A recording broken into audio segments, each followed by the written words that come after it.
Ассалаумалейкум туғандар, қандайсыздар? Назарыңыздарда қайрадан эле базар жоқ каналы. Бүгін 26 сентябрь 2022 жыл. Мен Бишкек шаарынын түндүк тарабында Сокулук районуна караштуу Дача суу айылы же конушу дейбизби, ушул жерде жүрөм туғандар. Ушул жактан бир сатылуучу жер участогу бар экен. Жилой вагону менен ошол жөнүндө сиздерге маалымат берейин дегем туғандар. Биринчи эле баруу жолун түшүндүрөйүн. Мен турган жер ушул Дача сууга келген чоң трассанын жээгинде турам. Жана кирген бул жактагы Өкчө өкөсүнүн кесешинде Достук магазинин жанында туғандар. Биздин сатылуучу туғандар ушул Достук магазинин жанынан сиздер түз бара бересиздер.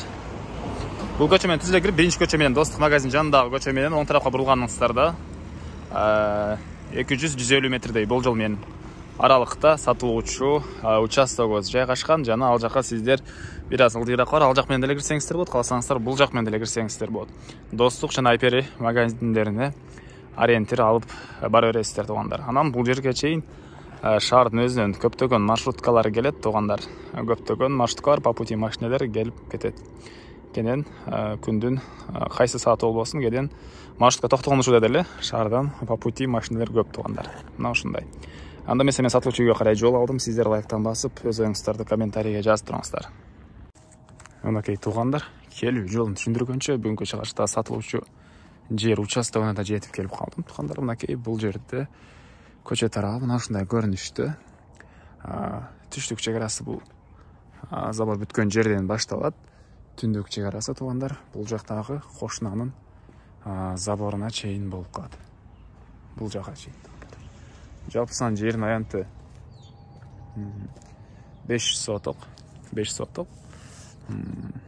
Окей. Бул көчө тарабы.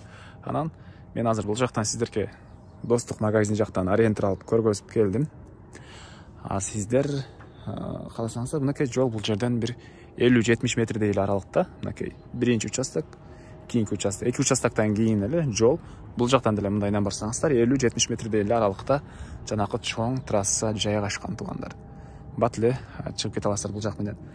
Андан ары кыскасын айтканда, кааласаңыздар бул жак менен, кааласаңыздар бул жак менен деле чыгып кирсеңиздер болот. Андан ары суу, свет бар туғандар. Мектепке азыркы учурда Манас айылына барышат балдар. Садиктер боюнча айтсак, частный садиктер бар экен. Андан ары эми короосуна кирип калган маалыматты берейин. Бул короосунун көрүнүшү. Жана айткандай эле жерин аянты 5 соток туғандар. Тегеренте забор менен тосулган короосу, мына көрүп турасыздар.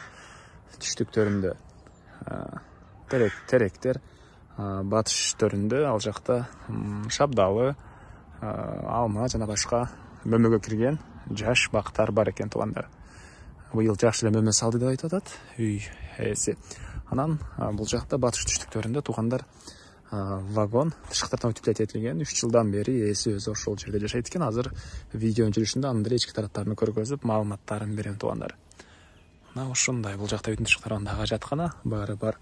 Анан бул жерде таштар курулуш үчүн, ал жакта шагыл, бул жакта кум. Анан 5000 штук бышкан кирпич деле баары калат туғандар. Ошонун баары калат, ошолор баары бар. Мынакей шагыл, кум, таш, 5000 штук бышкан кирпич, ошонун баары калат экен. Бул жакта мына көрүп турасыздар, летний душ. Суусу бул жактан чыгат, мына көрүп турасыздар туғандар, суудан проблема жок.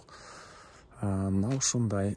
Бул жакта азыркы учурдагы жилой 2 бөлмөлүү вагон туғандар, тышкы тараптан утилизация этилген.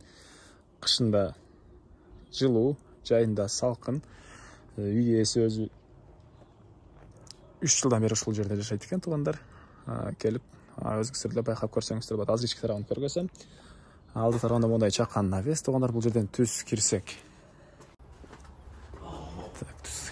бул жакта мондай бир бөлмө, мондай тундүкө менен жасалган жеңил конструкция менен болгон мондай бөлмө. Түндүк тарабынан терезе орнотулуп тур туғандар. Арты тарабы склад катары колдонулат экен. Анан ушул эле жерден сол тарапка кирсек, биздин бул жактагы бөлмөлөр башталат. Киргенде бир бөлмө. Тек көрүп турасыздар, кондиционер орнотулган, түштүк тараптан пластик терезелер орнотулуп тур. Бул жагы кухня экен туғандар.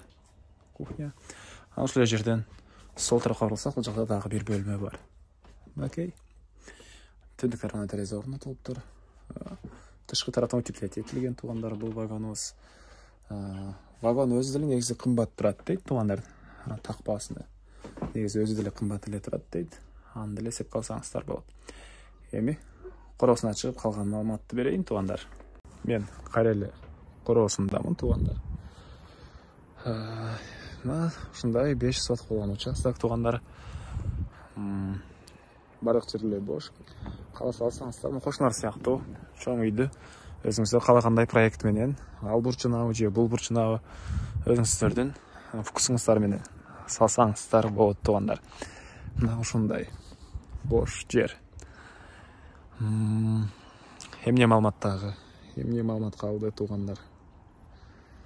Кем бир маалыматтар кээде айтылбай калса туугандар, ээсинен эле звонок кылып сурап көрсөңүздөр болот. Толугураак түрдө айтылбаган, мен айтпаган, азыр бир эле баасы калды окшойт. Баасы $15,000 сурап атыптыр. Жер ээси. Дагы сүйлөшүү болот. Ээсинин номери экранда ээси тел деп жазылып турат туугандар. Звонок кылып сүйлөшүп көрүңүздөр.